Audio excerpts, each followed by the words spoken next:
Hello, everybody, and welcome back to Probability and Statistics Day 2. We're first going to start today just as a quick review of yesterday with review of independent probability. And as we did yesterday, we had two different events happening. We were spinning a spinner and rolling a die. It says, what is the probability that the spinner will land on green and the die will land on an even number? So one key word here that I'm going to point out is and. So we want a probability of a green and, which means multiplication.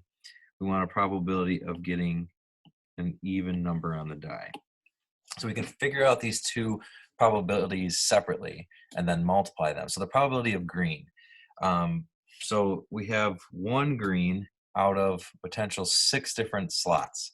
So that's 1 out of 6. And so multiplying. Now, did that spinning that spinner have any effect on whether I can roll a certain number on the die? And that answer is no. I can spin any color and still roll any number on the die. So that's why we call these independent events, independent probability. So probability of rolling an even, well, there are 6 numbers on a die, and there are 3 of them that are even, 2, 4, and 6. So what that will do for us is give us our 2 different probabilities that will multiply straight across, which we would end up getting 3 out of 36. Because remember, when you multiply 2 fractions, you multiply straight across through 1 times 3 and 6 times 6. That does reduce nicely because 3 goes into 3 once, and 3 goes into 36 12 times. Now, just so you guys know, I'll reference this once, and then we can use it on every problem throughout here. Reducing fractions, a lot of times our calculators can do that for us. If you have a TI 30, which is the smaller calculators, you can hit 3 ABC button 36, and that'll reduce it for you. I will show you here how you could do that on TI 84. So we have before I do that, go to alpha, y equals, and oftentimes you'll see this n over d, and just hit enter. And what it does is it gives you this nice fraction. I recommend using this as often as you can. You don't have to worry about parentheses as much. But 3 on top, 36 on the bottom, and then hit enter. And that'll get you a nice reduced fraction. On the inspires, you can hit control, which it looks like here, and then hit divide, and it'll make that nice fraction over fraction piece for you, and it reduces fractions for you nicely. So use that when you can. If you want a good old number sense in your head, that works great. I wouldn't discourage that at all. But this is 1/12 when you reduce that probability. Now, today we're going to be talking about 2 events happening, but how they can affect one another. So here's our first example. A fruit basket is on a table and it contains 7 apples, 3 oranges, 7 kiwis, and 2 pears. If Clay and Dennis each take a piece of fruit, one after another, and eat it, what is the probability that they both pick up an orange? Okay, so we really have 2 things going on. We have Dennis trying to get an orange, or sorry, Clay trying to get an orange, and then Dennis. So they're doing it one after another. So, and they're eating them. So we have probability that Clay, let's say Clay goes first. Probability that Clay gets an orange. And we have the probability that Dennis gets an orange. Now it says this happens and this happens, right? They both have to pick an orange. So we're going to make that multiplication. So that would be just an and event that we've talked about last time. But when we figure out Clay's probability, remember the situation is that Clay's going to pick an orange, and then eat it. And then Dennis is going to go. So I believe if you count up all the fruit, there are 19 of them, and 3 of them are oranges. So that's Clay's probability, right? If he's going first. Now, if he picks it and an orange, well, now that changes Dennis's situation. Well, first off, there's not 19 fruit to choose from anymore. So his denominator is going to be 1 less. That'll be 18. And he's still trying to get an orange. But the problem is we assume that Clay already picks an orange. We want Clay to pick an orange. So there, instead of 3, he's only going to have 2 oranges left in his basket. So that is an example of dependent events, when what one event did affected the event, like the probability of Dennis's event. So because 3 out of 19 is not the same as 2 out of 18. So one event got affected. So that's dependent. So we get, and it really all comes from close reading and kind of thinking through the problem logically. And one word can change that. So really important that you read that carefully.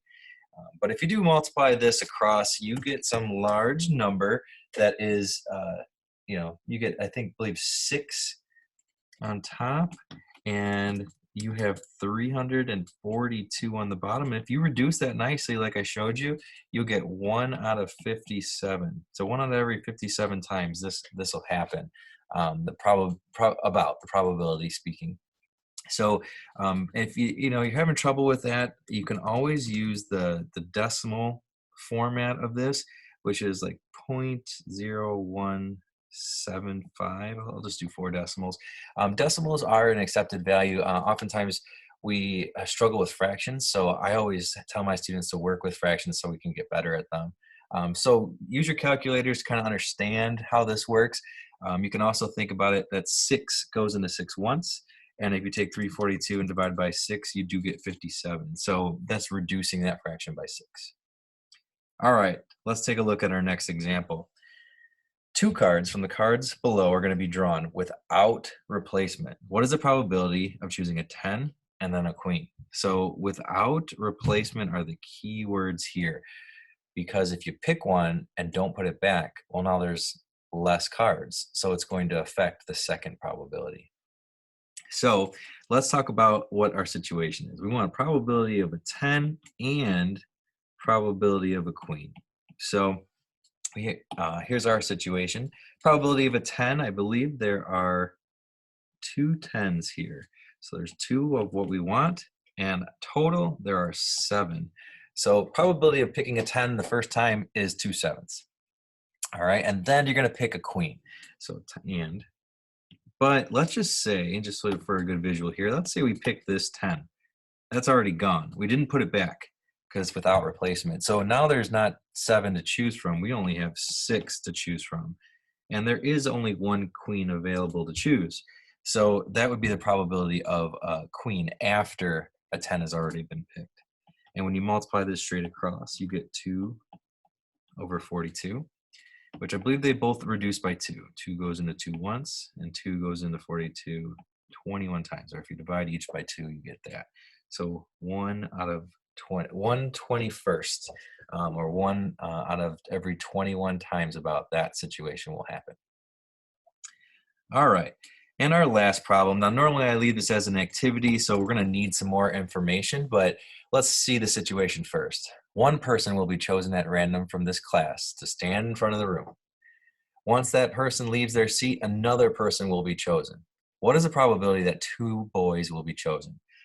So if this was in class, I would be, we want some more information. And the first thing you probably want is, well, how many students are here today?